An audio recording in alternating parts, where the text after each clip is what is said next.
So, guys, welcome to another week of Unapologetic. This week, we're finally, I know, this whole time I've been talking about arguments for God's existence, and I'm just now getting to them. But I wanted to lay proper groundwork for us. Last week, we talked about general revelation, how God uses general revelation to communicate to mankind that he is real.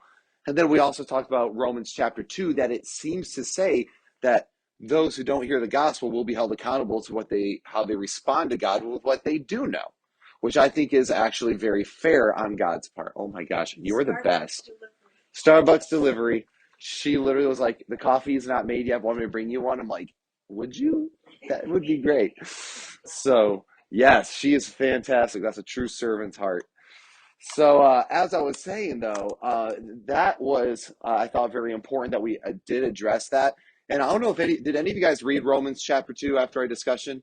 Because I just totally encourage you guys, go home and read Romans chapter 2, and you'll go, oh my word, it does say that they will be held accountable to how they respond to that. And a lot of Christian Protestants get very upset about that, but I think we should just let the Bible say what the Bible says. Yep. Because they think that you are offering salvation besides Jesus Christ, as if God can't apply Christ's sacrifice to them with what they do know. I don't get it, but they're like, no, it's only through faith in Jesus Christ. I'm like, well, Jesus Christ wasn't always around, right? So people had to get saved somehow. Yeah. It seems like that same method would be around today.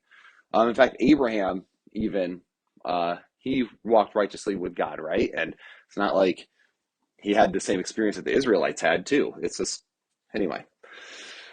So today we're jumping in now. Some of you guys might remember this looking familiar. At the beginning of this year, we had that series in Genesis. Do you guys remember that? Well, Pastor John asked me to preach on Genesis chapter 1, verses 1 and 2, the first cause. And so we are going to review a lot of what I covered during that sermon. But instead, we're going to do it in class form. Also, while we're doing these arguments for God's existence, I completely welcome you guys interrupting, asking questions, and creating a discussion. If we don't get through it all that week, that's fine. You know, we're not on any particular itinerary, all right? I'd rather us make sure we're all on the same page rather than he totally lost me and confused me and I didn't say anything and now he keeps going and I'm so lost in this class now. I want us to be all on the same page. So I just want to make sure we are saying that. So again, you guys might remember me speaking on this, and this week was actually particularly, difficult for me in this area of apologetics and theology because I have a friend of mine. So many of you guys know I do the Church Split podcast. That comes up a lot in here, but that's because that's a good chunk of my life. It's this online ministry I do. But also through that, there was another podcast called Preacher Boys. And its host, his name was Eric Skorzynski. There's a name. And Eric was a friend of mine. And Eric, the Preacher Boys podcast was all about exposing abuse in churches. And so the whole thing was like if people swept it under the rug or whatever, that he was basically the one who'd go and he'd tell abusers, survivor stories and things like that. So Eric was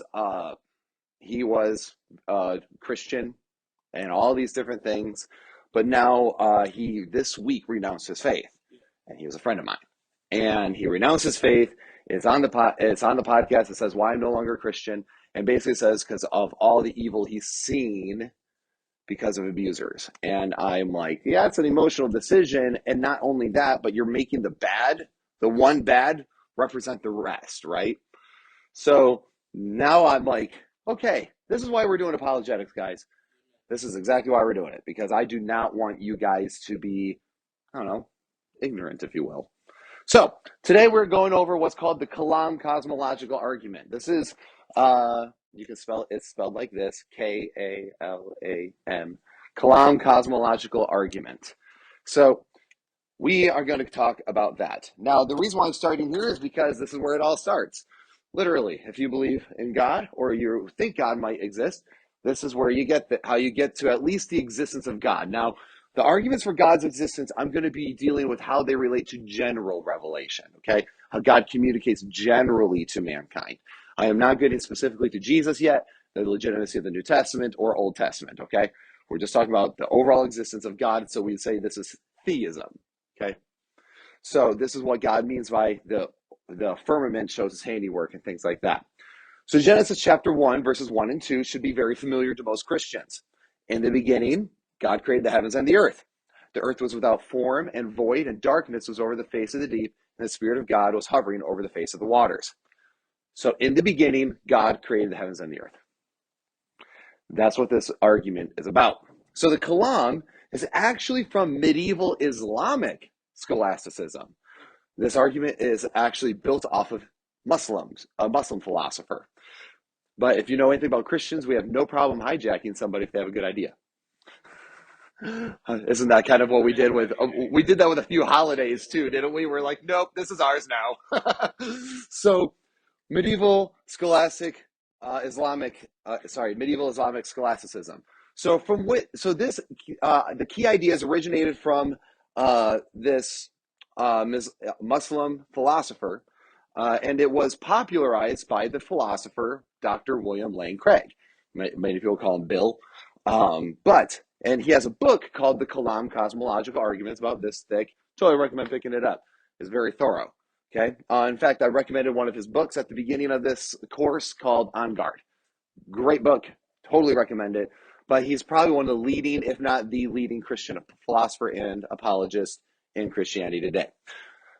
So this argument's key underpinnings is the idea that metaphysical impossibility, remember, metaphysical is not material, metaphysical impossibility of actual infinities, of a temporal past infinite universe. That's a lot of jargon, but we'll explain as we go throughout. And like I said, this was traced all the way back to the 11th century by Persian Muslim scholastic philosopher named Al-Ghazali. So, however, the argument still stands as long as you're a theist. Like I said, if you believe God exists, this argument is pretty foolproof, and I think it actually helps prove the Bible's creative events. So this argument goes like this, all right? This is the way it goes. So the way arguments are oftentimes broken down as different premises, or premises. Kalam cosmological argument. Everything that begins to exist has a cause. The universe began to exist. Well, all right, y'all keeping up with me here. And then, therefore, the universe has a cause for its existence. God is the best explanation for this cause. Pretty straightforward, right? And I think most of us will go, yeah, okay, that makes sense to me. So, actually, let's go back here. So, the thing is that everything that begins to exist does have a cause. And like I said, this merely gets you to theism, not necessarily to the Christian God yet. Okay, we're doing building blocks, all right, through this class. But this is the pillar argument. And I think this, along with the moral argument, you have a very strong case for the existence of God. Now, people might, you'll run into atheists who say arguments are not evidence. You'll run into that, right? Well, it's an argument. It's not evidence. However, we already, what? It's just logic, bro. Exactly. So we already dealt with this at the beginning of this course. Remember science? Have you ever noticed, by the way, people control people nowadays by putting the word science in front of it? That if you swapped it out for God, they would all flip out. Funny thing. Science here is what they say is truth, right? This is truth. Science is truth. But how do you get to science? It's a philosophy. Science is a philosophy on how you interact with our material world. So therefore, we're saying that philosophy, which is the underpinning of science, is excruciatingly important. So we can therefore say, because the argument would be something for science like the material world can be known. How do you know the material world? By interacting with it. Something that's testable, repeatable, and observable. Therefore, the universe can be known, right? It's something very similar to that. Same thing, it's a philosophy. So when people say that an argument's not evidence, then you say science isn't evidence, because science is also philosophy. Make sense? Cool. All right. So, let's move forward.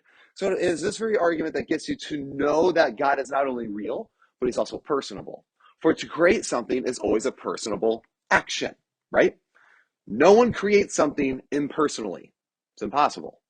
You have to do so personally, especially if it's designed. Engineers have to directly interact with the things and make it personal, right? when you, and let's say if you have a child, that was a personal event, right? So for to create something is always a personal interaction. This is exactly what leads us to this idea that God is not only real, but he's personal, which is why we are relational. Okay. So let's talk about the atheist answers. So the naturalistic theories on how this all worked out is that the universe just has always existed. Okay? It's always been. Not trying to explain it with God, it's always existed. But this creates a serious logical impossibility. Uh-oh. What's going on here with my I gotta scan. I'm gonna plug it in. Oh no, I just went on the fritz. Not today, TV, not today. Ah, there we go. Now something wants to work. All right. So these TVs at Frontline hate me. Were you guys there for that one sermon that the thing like flipped out? I'm like, something about TVs in this building hate me. So anyway, this creates a serious logical impossibility, though. Either something came from nothing, sorry, either something came from nothing, or the universe must have always existed, which is what we call infinitude. It's always existed, it's infinitude, right? Infinite. So let's just talk about the universe has always existed for a minute. Okay. Atheist says the universe has always existed. Acknowledge, yeah, okay. So you think the universe has always existed. Okay. But if you're saying, so you're saying that there's an infinite number of days, and they all say yes. An infinite number of days, though, has no end, right? There is no end. So how did we get to today? Are you guys tracking with that argument a little bit? If it goes back forever, how do you get to today? Because if I'm here, but this keeps going backward, then where do you place today? And we're going to talk, I'm going to give you a little bit of an example, and I'm going to draw some, and hopefully we'll track. Right. They don't understand infinite, which, because again, it's not something that can be quantified.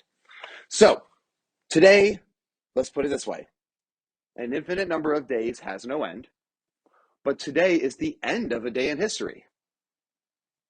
See the contradiction there? Yeah. So there must have been some specific amount of time to today. Right. There had to be a place where it started to get today, because past infinite number of days has no end, but today is the end of a day. So how do you get to today? Therefore, there is not an infinite number of days before today. So time had a beginning. Let me give you an example. Okay, this might help you put this together, or it might confuse you more. So here's a hotel. Okay.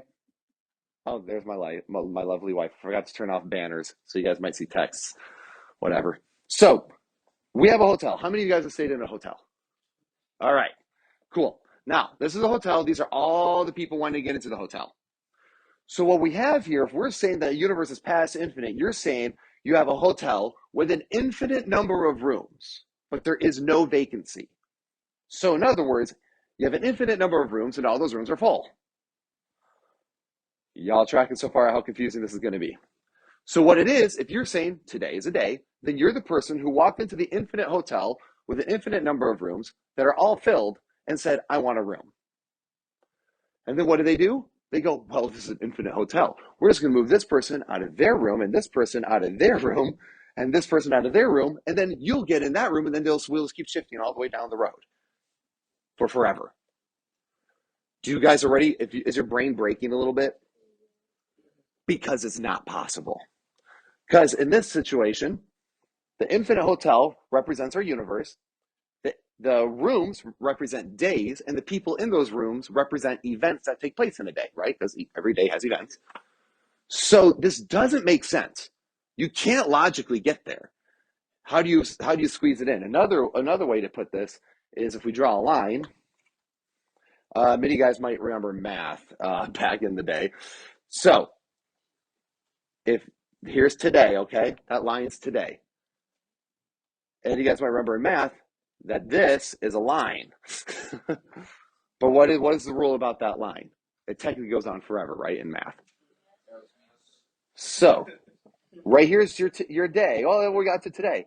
But then where in the infinite line do you place today? Is it here? Well, no, it keeps going back. Well, it's here. Well, no, it just keeps going back. You see how you can't get there? The universe literally cannot be past infinite. It's actually, if your brain's hurting, that's a good thing because it means that your brain is trying to comprehend something that's impossible. Okay? So, we cannot get to that. Okay? We can't, it's not past infinite. Plus, the evidence says the universe is not past infinite.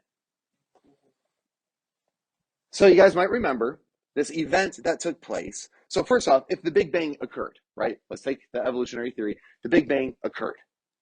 Okay, so this big explosion happened of energy and heat, and just the universe began. If the Big Bang occurred, we'd expect to see ripples of such an event, right? Because that sounds pretty. Our universe is huge. That must have been a one heck of a cosmic event. So if the Big Bang occurred, we'd expect to see ripples of such an event. Well, in 1989, some of you guys may have been alive then, some of you not. The satellite Kobe was launched to find radioactive ripples. In 1992, George Smoot announced that they found background microwave radiation because of the satellite. The red there is the radiation, okay? This universe also, so they see this radiation left over, and then also this universe we notice is expanding, right? From a central point. You say that's all from one central area, the universe is slowly expanding. Almost like if there was a big bang, it would push it all away and that energy would be left over, right? And still being used today. And you see that background radiation. Smoot at NASA said this about the radiation marks. When they saw this, they were like, they said that this is the machining marks from the creation of the universe. And it was looking at God and the fingerprints of the creator. Because they realized, this was the moment that they realized the universe could never have been past infinite, as if the logical conundrum wasn't enough. You see, guys, seeing that right there? This would be evidence of a creation event. Now, however you think that happened, whether it popped out of ex nihilo or whether or not God did expand, I believe God did expand. I believe the Big Bang Theory does have some merit, and we're going to talk about a little bit how that actually fits biblically and why I think that the more they push on that theory, the more I'm like, you're proving my point. Okay, so there's a Robert Gastro said this about, and he's a scientist. He said this: for the scientist who has lived by his faith in the power of reason, the story ends like a bad dream. He has scaled the mountains of ignorance. He is about to conquer the highest peak as he pulls himself over the final rock. He is greeted by a band of theologians who have been sitting there for centuries. Yeah. It just goes to show that even though science is this radical thing, that you can't get there without God. Okay? So, as Christians, the Big Bang Theory actually helps prove the creation of the universe, as you can tell. Because they're like, well, there'd be leftover radiation. There'd be this, there'd be that. It would be pushing from a centralized point. Yeah, it's kind of how the Bible describes it. So we have evidence of the beginning of the universe, one that was stretched out from a singular point, almost like there's this old book that people said is antiquated, said in Isaiah 42, 5-7, thus says God the Lord, who created the heavens and stretched them out, who spread out the earth and what comes from it, who gives breath to people who walk on it and spirit to those who walk in it. I am the Lord, I have called you in righteousness. The Bible regularly talks about how God stretched out the heavens. Well, there it is, guys. Okay, we have evidence there. Then there's this. The universe came from nothing. Okay, all right, so maybe the universe hasn't always existed. So the universe just came from nothing. It happened through natural processes. So this one is almost laughable for me to address. And I actually, when I'm having a conversation with somebody, this is actually where I have to remember self-control, graciousness. Don't make a mockery of this, right? Just ask questions, okay? But when we think nothing, I want you all to think right now of nothing. What is nothing? We typically think of black, empty space, right? However, that's not true because nothing is literally no thing. In other words, it's the lack of any and all time, space, and matter. Empty black space would be at least space, right? It'd be no thing. That's what nothing means. No thing. So if someone is going to argue that the universe one day just began to exist on its own, they put themselves on the side of theology. If it began to exist, there must be a cause. Okay? Something cannot come from nothing. All right, so let's do this. All right, so I drew this little chart out here before I messed it up with my other writings. So we'll just pretend that doesn't exist. I'll get rid of my line and yeah, I'll erase Kalam too. Why not? No, board, don't run away from me. All right, so something coming from nothing. So the idea of the Big Bang is that you got all this heat and matter and energy, and it all kind of got together in this conglomeration ball, right? And it just heated up, heated up, heated up until one day just, boom, right, exploded. So then it expands out into what we call the universe. Okay, that's how it happened. That's our best guess. We're still trying to figure it out, guys, but we know that that must be something to do with a creative event. That's what they'll say. But you guys already see the problem here. Where'd you get the heat? Where'd you get the energy? Where'd you get the matter? Where'd you get these things? These things had to come from something. It doesn't make sense. Yeah, yeah. So that means, so, and all this has what, remember what we've used this phrase a lot. This has um, time, space, and matter.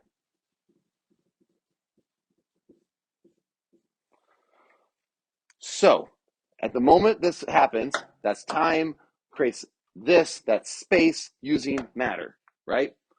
You can't have those existing in a vacuum. Something put them there. Something created it, right? I can't create. No one would look at my child and believe she created herself, right? Okay. And everyone blushed and said giggity. All right. So then the other thing is no one looks at anything that's been made and thinks that it created itself ever. So why would we do that with the universe? It doesn't make sense. But we do know, for example, my daughter, she had to be created outside of herself, right? We also know that a Ferrari had to be built outside of itself. It doesn't cause itself. Nothing is self-causing. Nothing, at least in our universe. So that means the only thing that can be of outside of time, space, and matter, because that had to be what created, is God. He's the only thing that we have definitionally that fits the category of something that's timeless, spaceless, and immaterial, yet very, very much real. Does that make sense? It's the only thing. It's the only thing that can reasonably explain it. You might have other theories, but we're talking about probability here. Okay? Does that make sense? So, point is, you can't get all this without that. I like this because I'm going there. Yes, yes. I will show. I will walk you through it because that's the next slide. Who created God? Love it. That you're tracking with me perfectly. So, who created God then, or what caused God? Because naturally, when you explain this, people go, "That's the next thought." And the infinite time again. yeah, so it's a logical question. Ron. Well, if you think about what we know, the scientists and mathematicians, they know theoretically that we have more than the four dimensions that we experience. We have the three-dimensional the space, but we have time that we know now it's not a fixed variable. I mean, it is a variable, so it's not. It's four-dimensional. The dimension, but if we go to the fifth dimension, time is no longer a variable that is part of that fifth dimension. So, and we know based on mathematics that we have like 10 dimensions that we can prove with mathematics, right? But we don't know much about it. We can't even conceive that. So, and I believe God is above all these 10 dimensions, but maybe that's one way to think about something that is atemporal, out of this four dimensions that we know of. And especially consider like gravity and electromagnetism and stuff.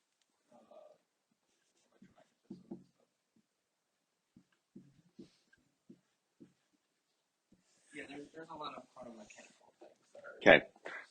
This thing does not erase well, so I switched colors hoping that might work, and it might not. You're tracking amazing. Like that was, man, I just went on that tangent last week on a podcast about the four dimensions, including time. So we're going to talk about that. I'll talk about that here in a second, what I just did there. Okay. It's a mess, but it'll work. So, absolutely. So, first off, there will always be an unmoved mover, or what we call an uncaused first cause. Plato and other philosophers have pointed this out. So the question is, what's the uncaused first cause? Is it the universe, or is it God, or or something outside of the universe? Let's say. Well, we now have evidence that the universe can't be the uncaused first cause, not including the logical impossibility of past infinites. So we have an unmoved mover situation going on here, or the uncaused first cause, which would be God. Now, the question is how do you know that? Because here's the thing. Our universe consists of the four dimensions. I like how I said up, down, down. So what we have is we have the four dimensions is up, down, back and forth, side to side, right? Those are three dimensions. That's a three-dimensional field. And time. That's a fourth dimensional field. Scientists have recently agreed that time is actually fourth dimensional, okay, as you mentioned. So, which means our universe is our universe is made up of these four dimensions: up, down, back, forth, side, side, time. That's our universe, which means if something is outside of that universe, it does not exist in up, down, back or forth, side to side, and it doesn't exist in time. So if it doesn't exist in time, it means what? Infinite. It never had a beginning. It doesn't need one. It's outside of that part of the universe. Does that make sense? So it's outside of time, space, and matter. And if it's outside of time, it is uncaused and unmoved. The unmoved mover. I think that is actually a really great way to put it for people, because if you get them to admit that there's four dimensions within our universe, and you're saying, well, I'm appealing to something outside of said universe. And they might go, well, things outside of our universe can't be known. Okay, but you're claiming to know something still outside of the universe that it can't be known. You see the issue here? So one of us is appealing to ignorance, and one of us is appealing to something plausible. Yeah. Plus, if our universe had a cause, then we actually do know something about outside our universe. That there was something. Man, we got some people who had their coffee this morning. I'm liking it. So other people will refer to this subatomic particle thing. So scientists have talked about that on a microscopic level. They see these little subatomic particles, and they pop in and out of existence, in and out and in and out. And so, well, we do have evidence that something can come from nothing. Problem is that these subatomic particles are so small that we can't actually interact with them with our equipment. So actually, to interact with it with our equipment would actually stop what was going on that we're trying to observe. So in other words, it's not the fact that they're actually popping in and out of existence. It's the fact that we just don't know what's going on under that makes it look like it's popping in and out, because we can't interact with it with our equipment. Make sense? So whoever uses that, and scientists will admit that that's what's going on. They just have no means to figure out what's going on here currently. So if somebody brings that up, they are actually doing violence to science at that point. Yeah. They're making huge assumptions and leaps just to dodge the existence of God. Okay? So then it is reasonable to believe that they aren't flickering out of existence as much as we simply don't have the means to study this particular material right now. Well, plus, even if it was, from what I've read, it's always matter and antimatter pairs, and we don't observe anywhere near that much antimatter in our current universe. Yes. So there have to be a different mechanism than what you described to create our universe. He's more right on that than I am, so I'll take you at your word. Are you like an engineer degree or something, or are you just? I'm a software developer. You're what? Software developer. Oh. So I'm just interested in this. You're just nerdy. Got it.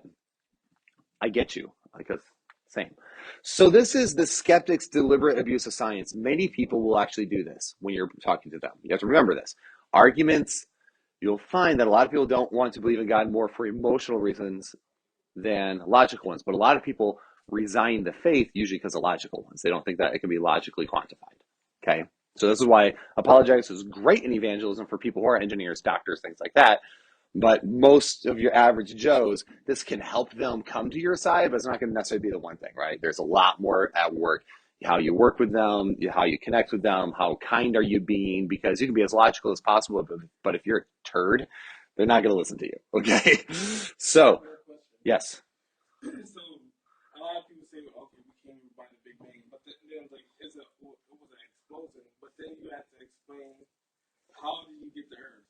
How did you get to the moon? How did you get to the sun? Because like we know that the sun is is burning matter. So how can something that explode come back and form a shape or an object? Because Especially such as perfectly spherical shape after an explosion. if they're explaining that everything starts by a Big Bang, why is every planet different sizes are different? Why aren't there multiple Earths? Right. Well, and there's actually a lot of issues with it, and it actually violates multiple laws of thermodynamics, especially the law of entropy, that things tend to progress toward a worse state than a better state. Let's ask a question. How many of you guys now who have gotten older is suffered from entropy? I have progressively gone through to a worse state, okay? I used to be in really good physical condition. Now I got like a dad bod starter kit. You guys get my drift here? So again, it does defeat that as a self-causing universe. So to claim that something can come from nothing is also worse than magic. If the magician pulls a rabbit out of a hat, okay? Have you guys ever seen that trick? I'm sure you have. A magician pulls a rabbit out of the hat. At least you have the rabbit in the hat. In this situation, where we're saying the universe is self-causing, we don't have the rabbit or the hat, but we say it definitely did something. You guys picking up on this here? So to deny that the universe has a cause is illogical, and I would say makes you a magic-believing atheist, or at least an agnostic who appeals to magic. So no one believes a Ferrari just popped into existence, right? No, it's a beautiful piece of machinery and engineering. Same with a watch. I'm actually wearing an Orient watch today. It's a self-winding watch, so you can see, and it's like got the little thing in there. We see it all ticking and all that. That there is not self-causing. And this here is a complicated piece of machinery, right? Your body is far more complicated than that. Rockets are less complicated than your body. Let that sink in. And you're saying that all that information and all that stuff happened by accident? Most accidents, let's be honest, when was the last time you saw an accident work out for something good? Usually ends in disaster. Yeah, like, so glad you rear-ended my Malibu. Thank you so much. Great accidents. God, happy little accidents. No. And that's why I love how Maria from the Sound of Music sums it up perfectly. She said, nothing can come from nothing, nothing ever could. So everything that is in the physical universe is governed by physical laws unless something outside the physical universe tampers with it. So some things, and I think it's important that we address that some things do exist by their own nature as well. So when we're talking about who created God, some things just exist by their own nature, right? So when we're dealing with this, notice the argument as well, when we're talking about this, is everything that begins to exist has a cause. If God didn't begin to exist, he doesn't need a cause, okay? So some things exist by their own nature. You might go, like, what do you mean? Let me ask you, numbers, right? That's a metaphysical thing that exists by its own nature. You can't say numbers don't exist because they interact directly with our universe, but you can never hold the number 2 in your hand. There's that joke again. Yes. So this is that idea, okay? So time, space, and matter had a beginning. Whatever created them must be outside of time, space, and matter.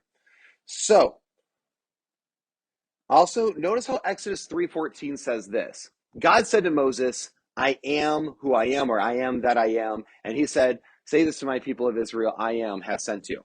He's saying, I am the self-existing, self-causing one. I exist on my own. I am. It's a powerful statement. So then atheists will say that when you appeal to God, they'll go, God of the gaps, right? You're just inserting God in areas that we don't know. So God of the gaps. Whenever there's a gap in your reasoning or our knowledge, you just insert God in there. One, I always say, well, that's not entirely illogical if you actually believe God exists. Okay? If I truly believe God exists, and he is a great explanation for those weird gaps in my knowledge. However, some things do merely exist by their own nature, like numbers, mathematics. Whether we discovered it or we were alive, or whether it was alive, they still exist by their own nature, just as God does. So, in the end, no matter who you are, in the end, if someone wants to deny that anything that begins to exist has a cause or the universe began to exist, they're scientifically in error because we have no evidence of a self-causing anything. Nothing, we have no evidence of something coming from nothing, and we have evidence that the universe had a beginning, and that is logically and scientifically impossible for it to have always existed. So, if they say that, and they want to deny that anything that begins to exist has a cause, or that the universe that did begin to exist, or that something came from nothing, they are scientifically in error. They have stepped into fairy tale and shown that atheism is actually philosophically bankrupt, and is one of the many reasons why I don't have enough faith to be an atheist. I love hitting them with that one. It makes them lose their mind because they think that they have no faith. Oh, no, I don't have faith. That's a Christian thing. That's a theism thing. No matter what, I'm going to pop your guys' bubble. No matter what, everyone has faith. It's just whether or not your faith is in something that's reasonable. Okay? We all have to believe something that we cannot see. Even if you're like, okay, well, I'm a naturalistic, evolutionist, old earth, Big Bang theorist, all the way, like naturalistic atheist. Cool. Were you there at the creative event? Were you there at the Big Bang? Was it testable, repeatable? Is it all those things? No. So therefore, you still have to take it on faith. Make sense? So no matter what, people have their faith in something. I just don't have enough faith to be an atheist because I cannot believe in a self-causing universe. Make sense? Which is why a much more plausible thing is in the beginning God created the heavens and the earth. So we know that all time, space, and matter did have a beginning, as we have here, and therefore they have a cause. However, it is the very beginning of the universe that this is when time, space, and matter began. Therefore, none of those things were around to create that we talked about. So it must have been something outside of time, space, and matter who is good, since we have morals, right? We have morals. So whatever causes it must be good to give us good morals. And it must be personable because in order to create, it must be personal. And it must be extremely powerful because it's outside of time, space, and matter and created all things. This just happens to fit what we call the maximally great being, which would be God. Okay. So like a number or a mind or a consciousness, one that is timeless, spaceless, and immaterial. These are the very attributes described to us as to us in the Bible as God. It says in 1 Peter that he is timeless. He says, but do not overlook this one fact, beloved, that with the Lord 1 day is as 1,000 years and 1,000 years as 1 day. Or in Psalms 90, verse 2, before the mountains were brought forth, or ever you were formed, the earth and the world, from everlasting to everlasting. That's eternality, okay? That's infinity. Or spaceless. John 4:24 says, God is spirit, and those who worship him must worship in spirit and truth. He is spirit. That's not material. He is powerful. Psalm 62:11, once God has spoken, twice have I heard this, that power belongs to God. And also we know that he created all things, because in Jeremiah 32:17, it says, ah, Lord God, it is you who have made the heavens and the earth by your great power, by your outstretched arm. Nothing is too hard for you. So you get this idea here that the Bible actually explains what we would say fits probably the logical scientific definition here. So one might say that the Bible at least must be saying something truthful, or at least something plausible, right? It's at least giving a solid hypothesis. Like if we're going to still remain skeptical to some degree, which I'm not, by the way, obviously, but just for the sake of conversation. These are but a few verses that exemplify this. So this argument, I think that's the end of the slides. So you will just keep that up there for y'all. So this argument has books that get deeper if you'd like to look into it. Dr. William Lane Craig has one. But philosophy isn't a man-made construct, okay? It's not. It's something that's existed. That's why when the Greeks, quote unquote, discovered it, it became so big, because here we are. But the Jews were doing philosophy long before the Greeks. And so were everyone else, because everything's a philosophy. It's just whether or not it's a good one, right? So this is why Romans 1 describes creation alone as leaving people without excuse of unbelief. You see that now? So if you guys are going back through Romans 1, when I was talking about that last week, going, well, that doesn't make sense. How could God still say that they're without excuse? Because God's going, hello. Everything's there for you. The evidence is clear. I had to be here. I had to be the one who created it. So the real question that comes down to, then what God, right?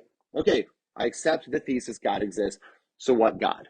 And that's the whole point of this class is we're talking about the Christian God and how we point to evidence of that. But I can say this to quickly answer some objections. We can know it's not Buddhism or other naturalistic religions. Why? Because they say that nature and all creation is God.